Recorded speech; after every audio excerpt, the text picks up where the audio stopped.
Spanish representative in 2010 to discuss a regulation in Brussels, in the European Union. It's called Brussels I, regarding enforcement of judgments and links, connection of trials.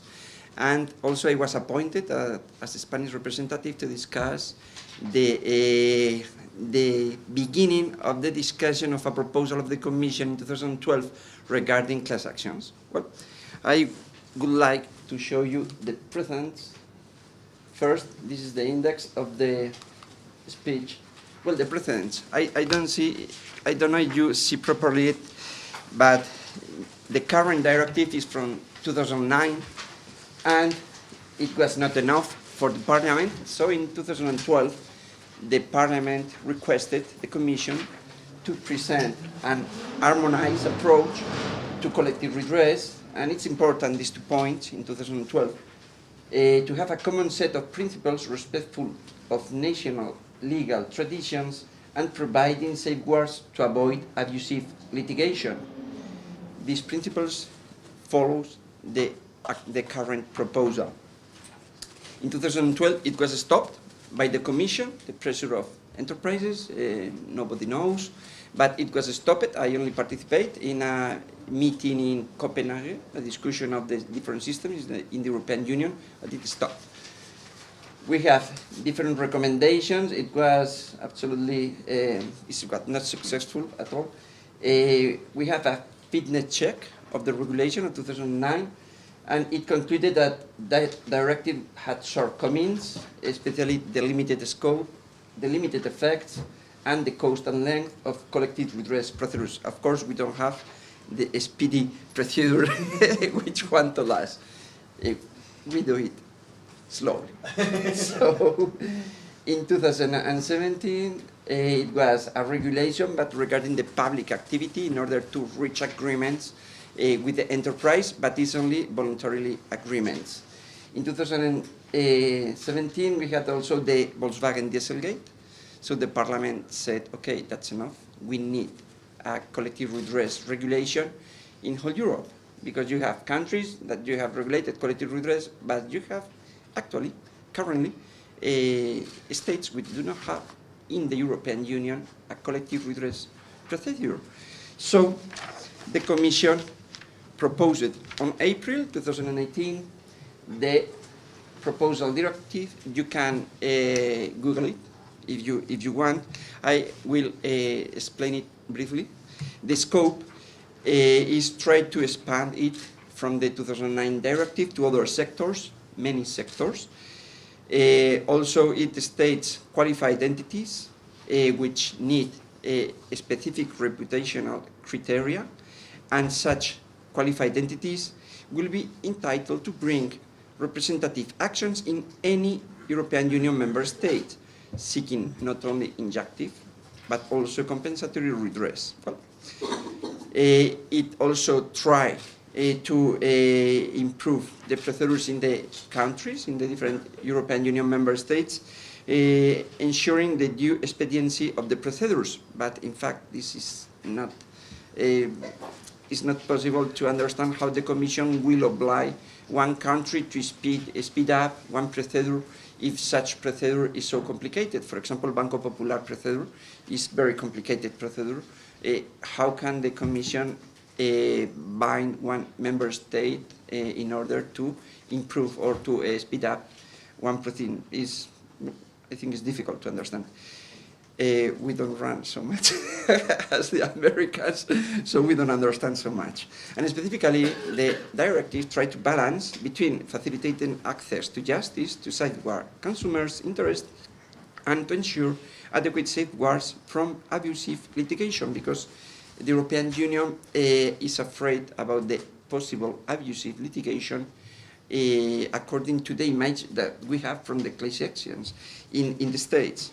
Well, the scope of the directive, I say to you that they have expanded the scope. It refers to a lot of European Union instruments in one annex, but such regulations is referred to a variety of sectors as financial services, energy, telecommunications, health, and environment. But the member states are not so happy with such list because, for example, health is a constitutional right in Spain. So it's hard to consider that the service, the health service provided by an state can be considered an enterprise-consumer relationship. Well, if you go to a hospital, a public hospital, are you a consumer or are you a citizen which receive health services paid by the state? So it's difficult to consider which of those regulations has to be included or not in Annex 1. And also, in the discussion of this directive, it's very difficult to coordinate different ministries because we have to take into account the energy ministry, but also the science ministry, the environmental ministry. We have to coordinate, so we need months in order to take a common position facing to the European Union Commission.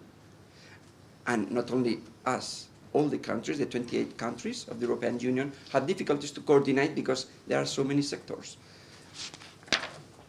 Well, regarding the key issues, qualified entities.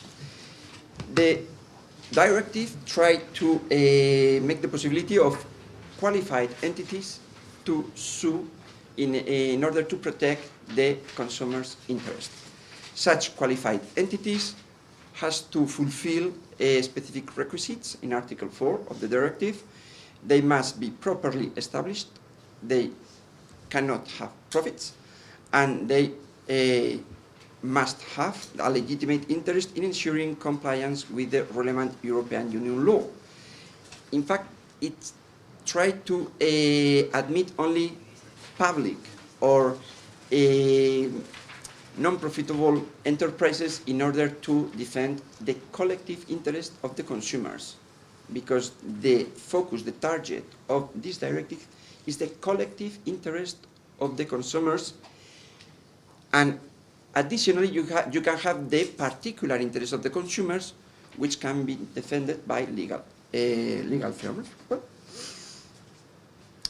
the member states will communicate to the Commission a list of the qualified entities, and only those will be under the scope of this directive.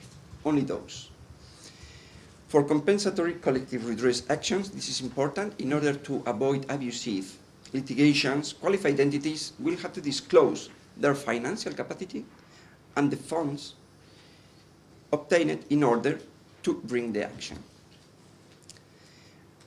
It has been critiqued by many European Union member states because it has the requirements stated by Article 4 does not require that the interest affected by the infringement must be an interest protected by the qualified entity which bring representative actions. This requirement was in the directive of 2009.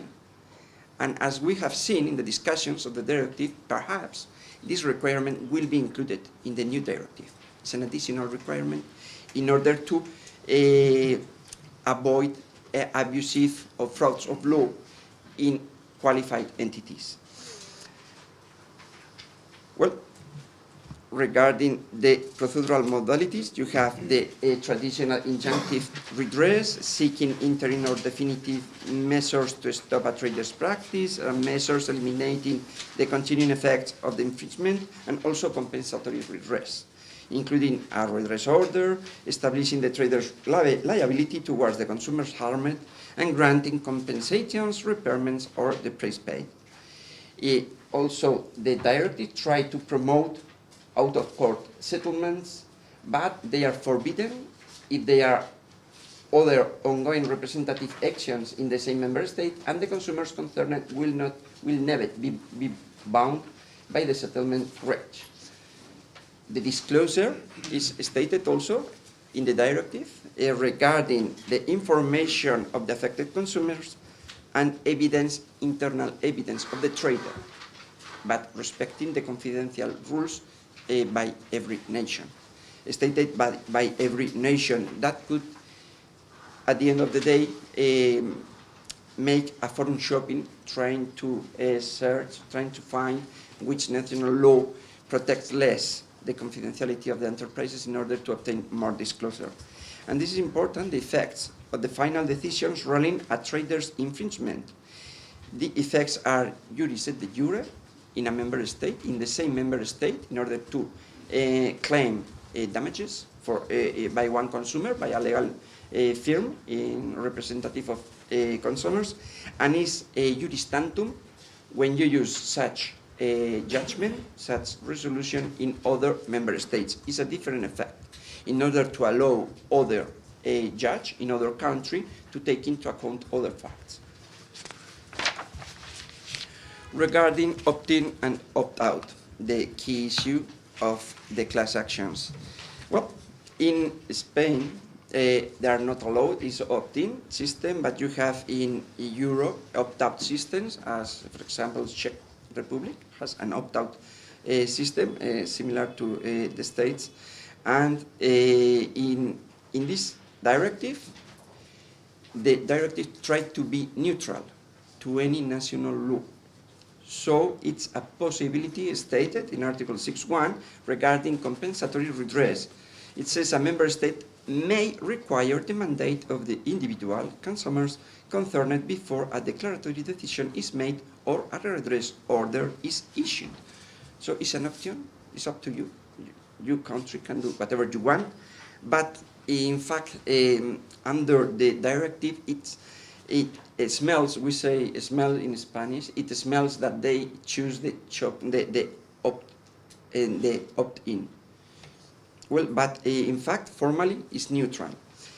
And you have a risk here of abusive litigation, we understand, in opt-out systems, so we don't defend this system in Spain. And you have also a risk of forum shopping if you include other rules of the directive. For example, the directive obliges the countries to help the qualified entities in order to file claims representative of interests of the consumers. That is to say that it includes specifically to pay the cost of the procedure to the qualified entities through public subsidies. And if such costs are the fees of the lawyers will try to obtain such fees, claiming a lot. So you will choose in a forum shopping which country gives you more, pays you more, filing collective redress actions. So we consider that this is a warning, this kind of subsidies, you can help consumers associations, but not because they claim. Because if you help them because of the claim, they will be claiming all the day in order to obtain earnings. Well, it's a risk of abusive litigation that perhaps will be modified in the following proposal. Well, we have also specifically regulated the cross-border redress actions between member states. It ensures the mutual recognition of listed qualified entities to seek actions, collective redress actions in other member states. And it does not allow the courts, it's important because the directive does not allow the court in the member states where the claim is filed, it does not allow to assess it if it is an abusive action. It has to admit it if it is in the list provided by a member state.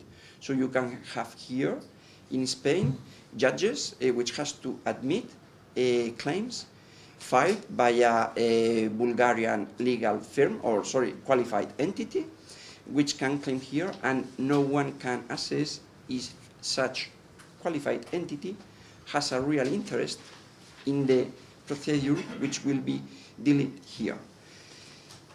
We are trying to change this. The court, we consider that should assess the interest effectively represented by the qualified entity, that is to say the number or the percentage of consumers concerned which are represented by such a qualified entity. Also, the directive enables qualified entities to act jointly in a member state, and they can be from different member states. And even more, the a directive include proposals which cannot be applied. I can read you an example, Article 11. It states that a member state shall ensure that the submission of a representative action shall have the effect of suspending or interrupting limitation periods applicable to any redress action for the consumers concerned if the relevant rights are subject to a limitation period under union and national law. So you have a state that is obliged to say to any judge that there is a collective redress action in Bulgaria, in Poland, in Czech Republic, and if any claim is filed in its court, they have to suspend it, and they have to take into account the time, the period of time of such a procedure. In other countries, impossible, because you know, you are lawyers, you know that the claimant has an action, and the defendant has an exception, which is the prescription of the action, is the Roman system we have here.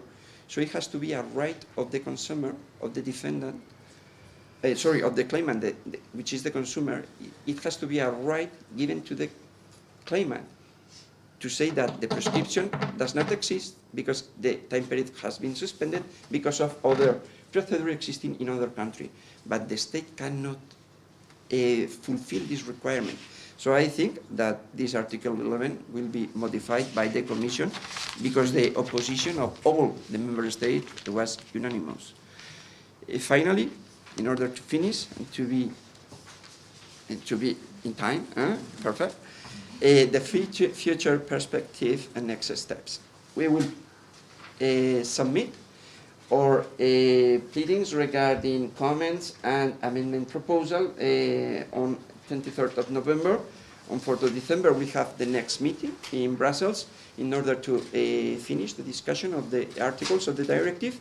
The first round, we do different rounds, following rounds, in order to reach an agreement. If you don't reach an agreement, next month you will have another meeting. So we finish the first round in 4th of December. We expect that on March 2019, an amendment proposal with all the proposals submitted by the states will be issued by the presidency and helped by the Commission, and we will discuss from March ongoing, we will discuss such new proposal, and I think that for summer 2009 perhaps we have finished such proposal. So I hope I have not been so bored, so long, and I have finished my presentation. Thank you very much for your attention.